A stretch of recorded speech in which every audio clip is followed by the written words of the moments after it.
Thank you for joining us. Welcome to LumioStation. Yo guys, what is going on? NumbNexus here, bringing you guys this week of top 10 fairy Pokemon on LumioStation. And I have to say that I am liking this stop. I have never been on this stop, but I'm going to take a stop on this stop and be at the stop. That made no sense. That is a huge mindfuck. But let's get straight with it. I chose fairy types because I wanted to be that guy. I'm just a normal guy at the end of the day. And fairy types are nothing but normal, because a lot of normal Pokemon were given fairy types, so why not? And we're gonna start it off nice and fresh. Number 10 on my top 10 fairy list has to be Gardevoir. I like Gardevoir because I gotta be honest, we all look at those images when we were kids of Gardevoir, and I gotta be that guy. I did not like them. I was really horrified by them. They would make me feel sick to the bone, and I'd want to nasty plot Fire Blast it. But they gave Gardevoir, they gave Gardevoir a Mega Evolution, and Mega Gardevoir is very underrelied. When I mean that, I mean like it's very well not known. It is a horribly strong Pokemon, It gets the ability Pixelate, if I'm not mistaken, and I'm pretty sure that move just makes any normal move a fairy type move. So Fairy Hyper Beam, anybody, that will break through the multi-scale of a Dragonite.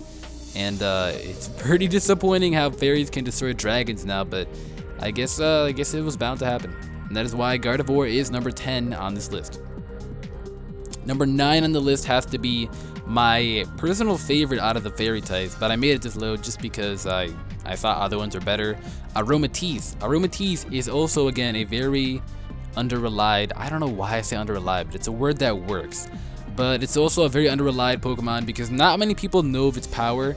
They don't really realize it as a Pokemon because the amount of times that I've used one, like, people just keep bashing at me and it hurts my feelings because they're like, wow, you're gay, go die.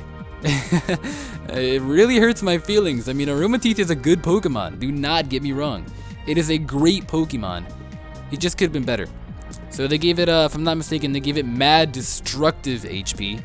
And it's a fairy type. You don't take fairy types lightly. They gave it a powerful base 101 HP and a whopping 99 special attack. So honestly, no one cares if his speed is really slow, because that is a beautiful choice specs user right there. At the same time, a Calm Mind setter upper, and it's a really good Pokemon. Really, it is really good.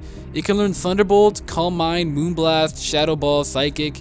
It gets all of these great moves, and not to mention the signature move Aromatisse. Use aromatherapy. Bop. Yeah, try that on for size. And that is why he's number 9. Number 8 on my list is Granbull. I made Granbull this low because I'm not crazy about Granbull. With the limited amount of fairy Pokemon, I like him better than other fairy Pokemon. But I put Granbull on this list. I was contemplating on putting Wigglytuff because myself, I love Wigglytuff to death. But I put Granbull on here because, again, Granbull is a pretty decent Pokemon. He's pretty decently powerful. He can work his way around teams. He always was a powerful Pokemon. He just wasn't used much. That's why he was in NU, hence quote, never used. At the same time, he could be more powerful, but he's just really underrelied. He does have a whopping base of 120 physical attack. So that is a monstrous physical attack, almost rivaling a Flareon. If I'm not mistaken, dead on Flareon, but it has also a very large, diverse move pool. Oh god, he can learn Crunch, Close Combat, Outrage through Level Up. Outrage through Level Up, that is crazy. He gets the strongest fairy move, Play Rough, and you really can't mess around with that because a stab Play Rough coming from a Granbull that is Adamant Choice Banded, do you really want to take that? I don't think anyone wants to take that. I just think that they could have made his speed a lot faster because he is a dog. I don't understand how a dog can be so slow. You'd understand if he was really fat and furry, but no, he's got like no fur, all skin, chains, and he's like buff and fit, yet they made him horribly slow. Oh, I can't look at his face. I can't do this. Alright, number 7 on my list has to be Slurpuff. Slurpuff is a lot better than Granbull in my opinion. Though a lot of people may argue with me on that, I just personally believe that Slurpuff is better because he gets Belly Drum, and Granbull does not. That is my only reasoning, though it does sound very stupid. It does sound very stupid. I just like the idea of a dog that is, I like the idea of a dog that is a cupcake. It's very contradictional because dogs can't eat cupcakes because they'll die. But I like the idea of a cupcake dog rather than a dog that is really fit and somehow not fast. And at the same time, this cupcake dog is faster than Granbull.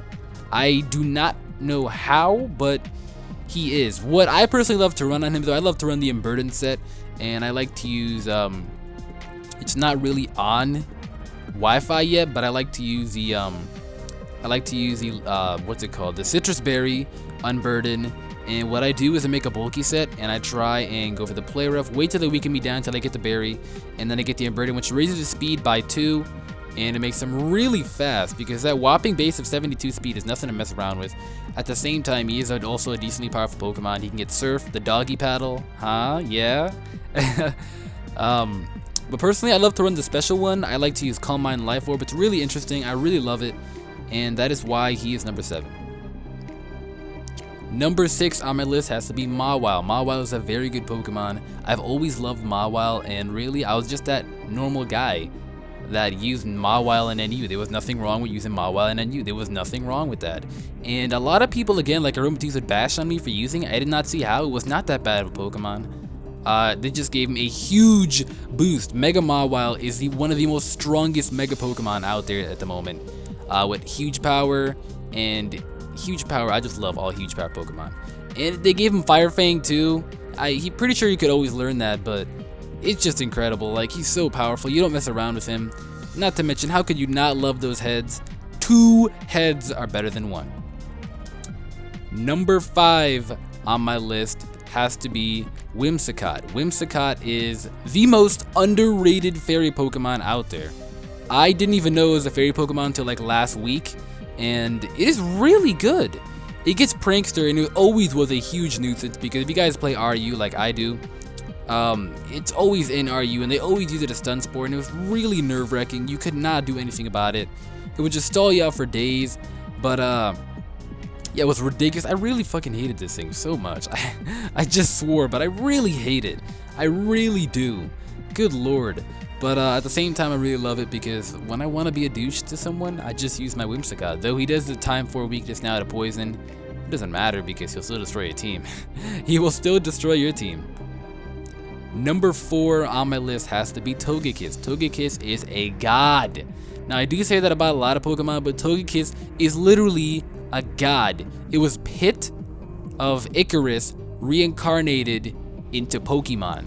That's how it happened, and that's how it started. Togekiss, I used to think was complete and utter ass. It was really annoying back in Black and White because it would just be really bulky. And I really would not see any of the set. I know there was like Sub-Nasty Plot. I know there was Choice Specs and Choice Scarf, but personally, I only thought the Choice Specs one was really good. I always loved Togekiss. I really did think that Togetic needed an evolution, but now that they made it a fairy Pokemon, now it works. I was fearing if they're gonna make a normal fairy, I was gonna cry. I was gonna cry. But they made him a flying fairy, and now he's the best check to a Garchomp out there.